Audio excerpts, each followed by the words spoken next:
A harrowing tale unfolded in Wayne County, Indiana, where a man was accused of attempting to murder his wife through poisoning. In 2022, 71-year-old Lisa Bishop contacted authorities after months of unexplained illness and hospitalizations revealed the presence of drugs she denied ever taking.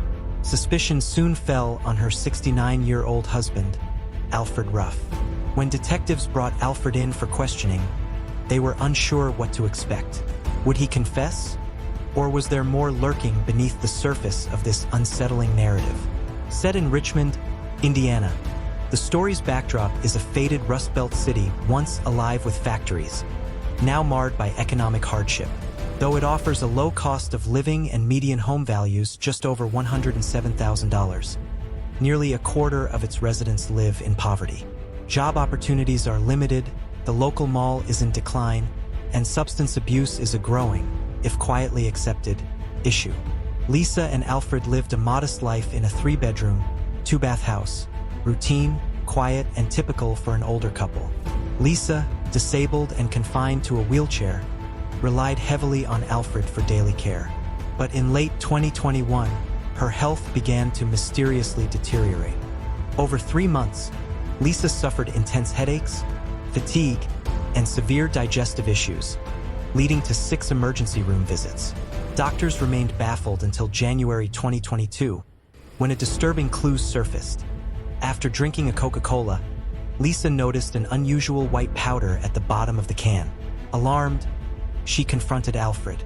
In response, he retrieved a pill bottle containing a similar powdery substance. Lisa suspected this was the source of her illness and immediately contacted law enforcement. Police escorted Lisa to the hospital for toxicology tests and took Alfred into custody. Behind closed doors, Alfred stunned detectives with a bizarre confession. He claimed he had been given the powder by Lisa's daughter and her friend, Sarah, who instructed him to administer small doses to Lisa to make her fall asleep. According to Alfred, the women planned to do their things, while Lisa was unconscious. When pressed, he admitted they intended to kill Lisa, and that he had knowingly participated. As detectives pressed him further, Alfred detailed a disturbing and convoluted scheme. He said Lisa's daughter and Sarah, a woman with a troubled legal history, had approached him in September with a proposition. They offered him the substance, told him it would make Lisa sleep, and promised to visit afterward. During their visits, they would wear Lisa's clothing, perform erotic acts, and engage in sex with Alfred. He claimed the women promised him a future together, stating that once Lisa was out of the picture, they could be together and share in her life insurance benefits.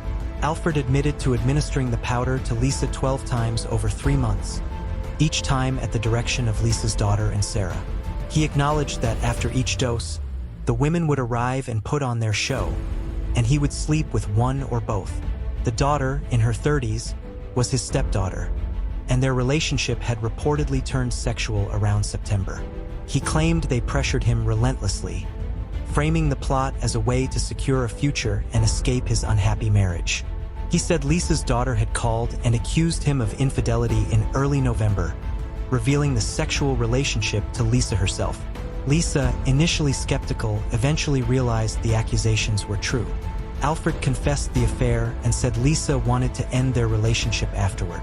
Yet he continued to administer the substance for another month and a half, fully aware by that point that it could lead to Lisa's death.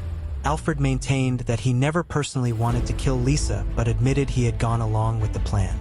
The women suggested they could marry him once Lisa was gone. Although no one said, "We want Mom dead," explicitly, the implications were clear. Alfred also paid the women $150 per visit. By December 29th, he claimed to fully understand that the plot was designed to end Lisa's life. Still, he complied, giving Lisa the substance multiple times. Despite his claims of regret, the damage was done.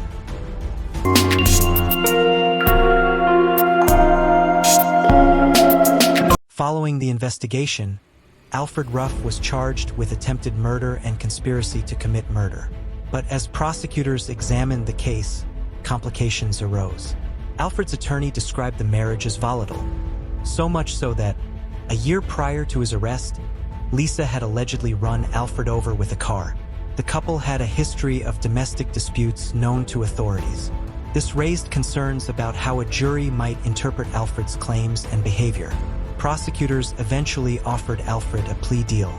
Alfred accepted, pleading guilty to aggravated battery. The more serious charges were dropped. He was sentenced to 9 years, with 5 suspended, meaning he would serve 4 years in prison and 5 years on probation. The court cited multiple mitigating factors. Alfred had no prior criminal record, showed remorse, cooperated fully, and was unlikely to reoffend. His health was declining, and a full trial would have traumatized both the court and Lisa. The plea also avoided a costly legal battle that may have yielded uncertain results. Still, the most glaring question lingered: what happened to the alleged accomplices? Despite Alfred's repeated accusations, Lisa's daughter denied any involvement. Her lawyer disputed all claims of a sexual relationship with Alfred. Prosecutors ultimately declined to file charges against the daughter or Sarah. Why? Because Alfred's confession, while detailed, lacked independent corroboration.